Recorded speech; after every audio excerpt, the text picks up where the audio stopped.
Fala galera, aqui é o Ian. Hoje a gente vai falar de variáveis implícitas, variáveis built-in. É mais uma aula da nossa playlist de Solidity.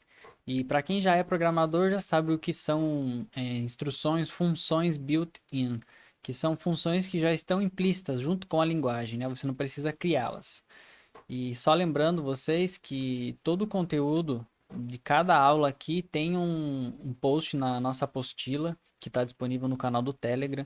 Então aqui tem uma descrição detalhada em texto de cada variável, né, que a gente vai estar tratando aqui no vídeo.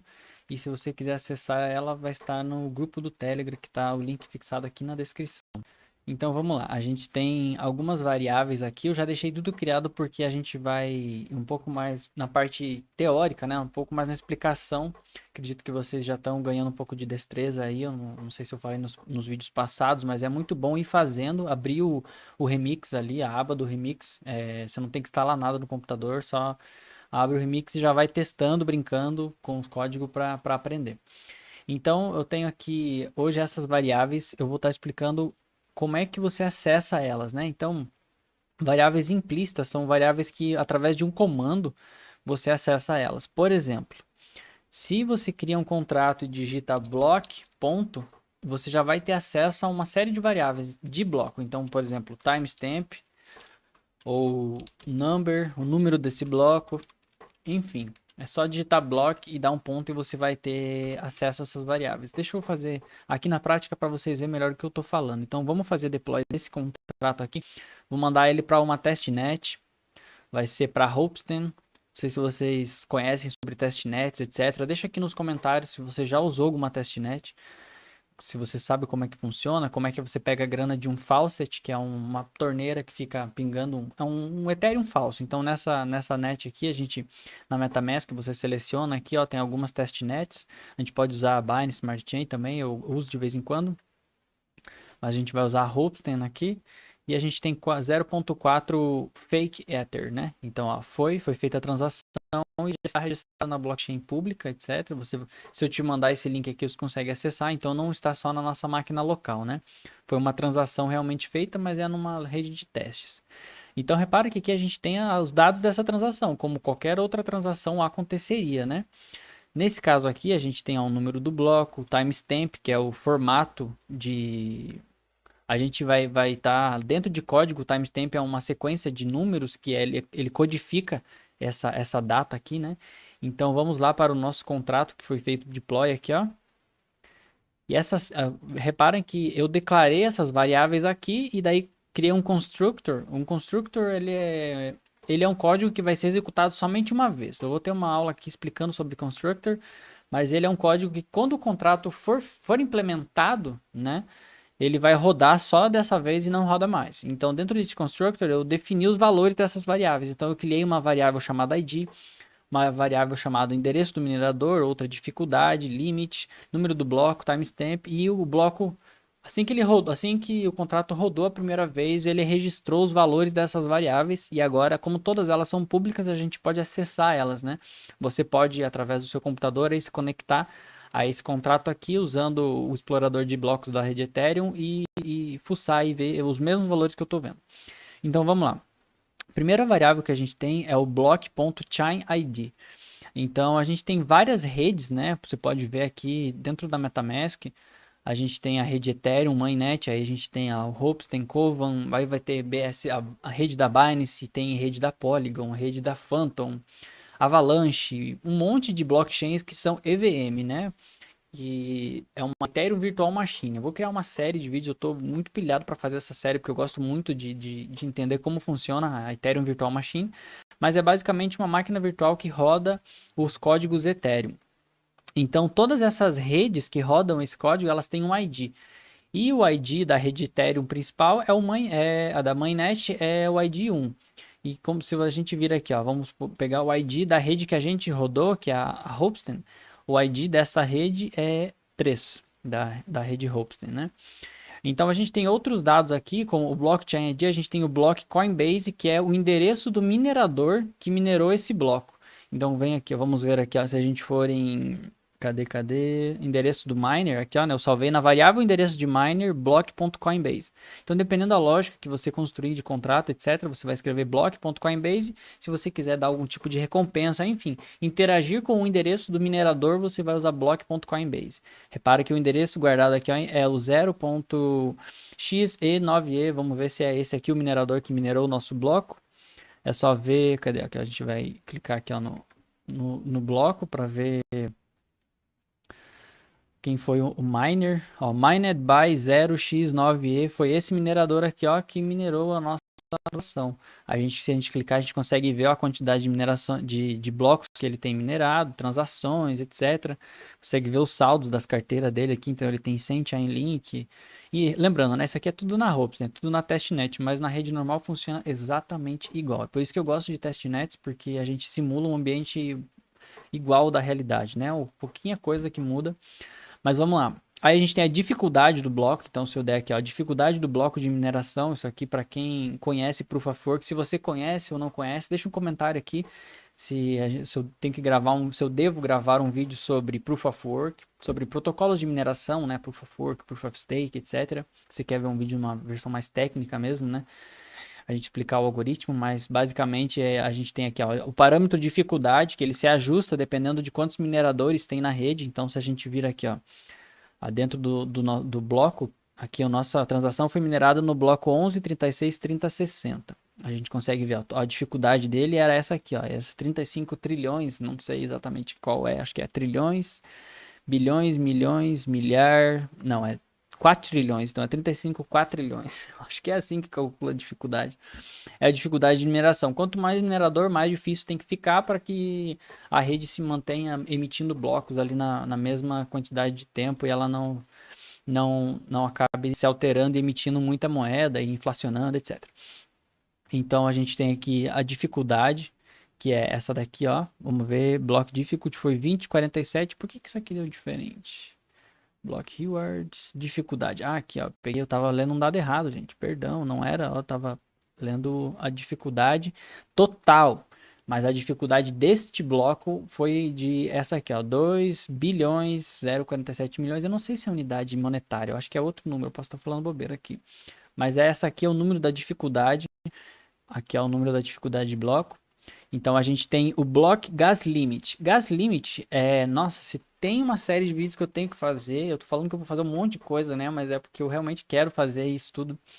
E eu preciso muito mesmo. O pessoal tá comentando bastante, eu tô empolgado com isso. Então continua, comenta nos vídeos se vocês querem mesmo que eu faça uma série. Faz uma série sobre Gas Limit, é mais importante que uma série sobre protocolos de mineração, por exemplo. Então eu dependo bastante aí do feedback de vocês para ver que tipo de conteúdo é mais urgente, né? Porque eu quero gravar um monte de coisa, mas quanto eu preciso saber selecionar essa urgência. E gas limit, a gente precisa muito entender como é que funciona esse processo de mineração que o minerador vai executar esse código, esse nosso código, né? Para cada bloco existe melhor. Para todo esse processo de mineração existe o conceito de gas, que é a taxa, né? Então, o minerador, ele trabalha, ele faz isso, ele coloca o computador dele para minerar porque ele vai receber taxas. Essa taxa é chamada de gas. Então, o gas limit é a quantidade de gas disponível para cada bloco. Então, a gente não pode ter um código muito complexo que vá consumir um bloco inteiro, porque já tem outras coisas para ser incluída nesse bloco. Então, o gas limit é como a gente consulta o gás disponível, o limite de gás, o tamanho de gás que esse bloco tem disponível para a gente estar processando informações. Vamos ver se tem aqui o gas limit, é 8. 8 milhões é o total de gas. Em Whey, né? Que aqui você pode ver as unidades, aqui tem Whey, Gwei, etc. Eu preciso mesmo fazer uma série de vídeos explicando melhor o gas, como é que funciona, porque é muito importante no desenvolvimento a gente saber como é que funciona gas. Mas como aqui eu estou falando só das variáveis, então aqui você acessa o gas que está disponível para esse bloco. Número do bloco é block.number, você vai acessar aqui ó, o número do bloco, que essa transação que a gente rodou agora foi minerada, foi 11, 36, 30, 60. Então, se a gente vir aqui, cadê número do bloco? Ó, nossa variável está guardado 11, 36, 30, 60. Block timestamp. Então, se eu vir aqui ó, em timestamp, esse aqui é o formato timestamp para esse dado aqui, ó, para quando ele foi minerado esse bloco às 10h10. Então, do dia de hoje, dia 4 de novembro. Então, é a codificação timestamp desse formato ali. Aí aqui a gente tem duas variáveis muito importantes, que é o message value e o message sender. O sender é quem enviou, ou melhor, nesse caso que a gente fez deploy de um contrato, quem enviou esse contrato está guardado no message sender, mas existe outra chamada o tx.origin, que é a origem da transação. Eu vou explicar já já a diferença dos dois. Nesse caso aqui, os dois vão ter o mesmo valor, então se eu vim aqui ó, em quem chamou, que é quem está guardando o message.sender, aqui ó, você vê que é o 0988, que é o endereço da minha wallet. Vamos ver aqui, ó, 0.88, 0x988 é o endereço da minha wallet que enviou esse contrato. E se eu vir aqui, ó, no enviou, vai ser o mesmo endereço. Porém, aqui a gente tem uma situação que é, por exemplo, se a gente tem, imagina que a gente tem três entidades aqui, ou uma entidade, a Alice. A gente tem a Alice e ela chama o primeiro contrato. Então, digamos que a Alice interage com um contrato. O tx.origin vai ser a Alice e o msg.sender vai ser a Alice. Agora, digamos que existe um contrato B. Então, tem dois smart contracts. E nessa situação, a Alice chama o contrato A e o contrato A chama o contrato B. Nesse caso, o msg.sender passa a ser o contrato A. Então, se imagina que tem uma entidade, ou imagina assim, você interagiu com um contrato e esse contrato interage com outro contrato. O msg.sender, nessa situação, passa a ser o contrato B, entende? Então, ele vai repassando a chamada. Agora, se o contrato B chamar o contrato C, o msg.sender vai ser o contrato B, né? E o tx.origin, que é onde originou essa transação. Então, deixa nos comentários se tá conseguindo entender, porque isso é muito importante entender. Aqui tem muitos riscos de segurança envolvido. Então, o tx.origin é quem envia a transação originária. Mesmo que eu chame um contrato, que chama outro contrato, que chama outro contrato, o tx.origin vai ser sempre a minha wallet. Não tem como ser um contrato, vai ser sempre a wallet que fez a primeira chamada. E o msg.sender, ele é quem fez a última chamada. Então, se você tem um contrato que interage com outro, o msg.sender fica sendo sempre o endereço que chama esse próximo contrato, digamos assim. Então, o msg.sender, ele pode ser um contrato e pode ser uma wallet. O tx.origin é sempre somente uma wallet. Isso é muito importante. Porque se você tem um smart contract que somente o administrador pode interagir com ele, tem que ter cuidado para ser o msg.origin e não o msg.sender. Porém, existem umas falhas aí também que depois eu vou ter uma série de vídeos aí sobre segurança que vai ser melhor para explicar como é que funciona. Mas é muito importante que você entenda a diferença do msg.sender e do msg.origin. Então, o sender pode ser um contrato ou uma wallet e o origin é somente a primeira carteira que chamou toda aquela cadeia de chamadas, digamos assim. O msg.value é quando a gente envia um dinheiro para esse contrato. Então, vamos fazer deploy de um contrato novo aqui e vamos enviar dinheiro para esse contrato. Como eu tinha dito, os custos dentro da blockchain, a nível técnico ali, a nível de operação ali dos códigos mesmo, ele acontece tudo em gas. Nós vemos um Ethereum, dois Ethereum, um BNB, dois BNB, mas lá dentro, para a matemática que está operando, ela só vê um número gigantesco que é o gas. O gas, ele tem, assim, muitas casas decimais. E para a gente interagir com o contrato, a gente precisa aprender a utilizar ele. Então, por exemplo, aqui, ó, um Ethereum, por exemplo, ó, um Ethereum equivale a esse tanto de Wei aqui, que eu não sei nem se é trilhão, se é quatrilhão, se é quintilhão. Ou Gwei, que são gigaways, né, digamos assim. Então, sempre que você vai fazer uma transação, se você reparar, quando você chama essa transação, aparece ali a quantidade de gas que você está pagando. Agora, vamos fazer o seguinte, a gente vai enviar uma quantidade de Ethereum para esse contrato. Eu não quero enviar um Ethereum inteiro, porque eu nem tenho um Ethereum inteiro aqui. Ó, o que a gente tem é 0.4, eu quero enviar 0.1. A gente precisa calcular quanto isso é em Wei. Então, 0.1 Ether é essa quantidade de Wei aqui, ó. O 0.2 é essa quantidade de Wei. Conforme mudar a quantidade de Ethers aqui, ele vai adaptar, né? Isso aqui é um site de Unity Converter. Então eu quero mandar 0.1 Ether. Ele é essa quantidade em Wei aqui, ó. Então eu venho aqui dentro do onde eu vou fazer, enviar esse contrato para a rede, né? Eu posso vir aqui, eu posso selecionar Ether também, colocar um aqui, um inteiro. Só que ele não aceita número quebrado, então eu não consigo colocar um número quebrado aqui. Para isso eu teria que fazer em Wei. E a gente sabe que 0.1 Ether é essa quantidade de Whey. Vamos colocar aqui, então eu quero essa quantidade de Whey que seja enviada para esse contrato. Então a gente vai enviar o contrato e junto com ele a gente vai enviar dinheiro. A gente vai enviar Ether junto, né? Agora olha só, aqui chamou para fazer deploy, vocês vão reparar aqui, ó, Estimated Gas Fee.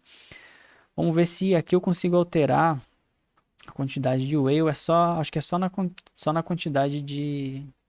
Aqui, ó, vamos ver, Ethers... Edit Suggested Gas Fee. Aqui é o Gas Limit, isso aqui você não altera, porque vai dar pau. Esse aqui é o tipo de transação que está sendo enviada, e aqui é a prioridade.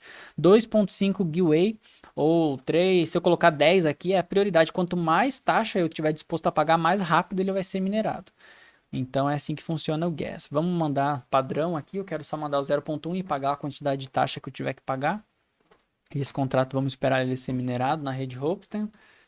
Agora a gente está no mundo real, não é mais só na nossa testnet aqui, né? Não é nenhum super real, porque é uma testnet, né? Nossa transação aconteceu. Se eu clicar aqui agora, a gente vai poder ver.